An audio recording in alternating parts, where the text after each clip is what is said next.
There's something about the smell of a smoking cigarette that takes me back to time spent with my grandma. My grandma was an intelligent, compassionate, and very strong-willed woman.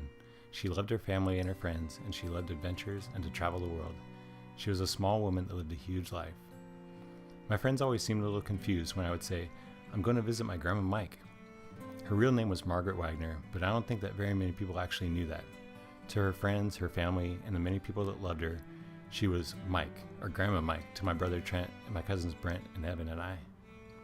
Grandma Mike was born in 1917, and like so many women in her generation, she was a smoker. She started smoking as a teenager.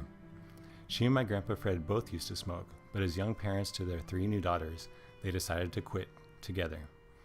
Grandpa Fred was able to quit, but Grandma Mike struggled with her addiction to cigarettes for the rest of her life.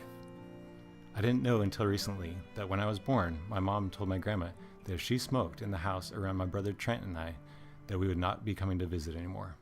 This was hard on my grandma, but she seemed to manage to go outside and smoke whenever we came to visit. This was good for our health, but it didn't stop Grandma Mike from smoking, an addiction that caused the cancer that took her life. I will never know how many times Grandma tried to quit smoking. What I really wonder is how many more memories I could have shared with my grandma. She could have seen me graduate from high school and then from college. She could have met her 3 great-grandchildren.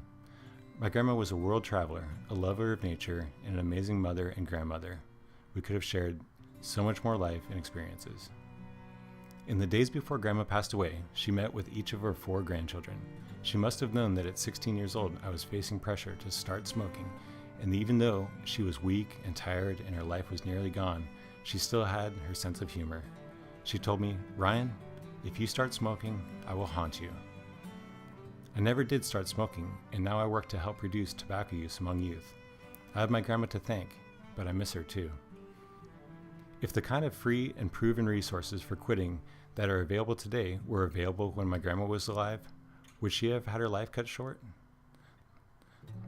The number one thing tobacco users can do to improve their health and extend their lives is to quit.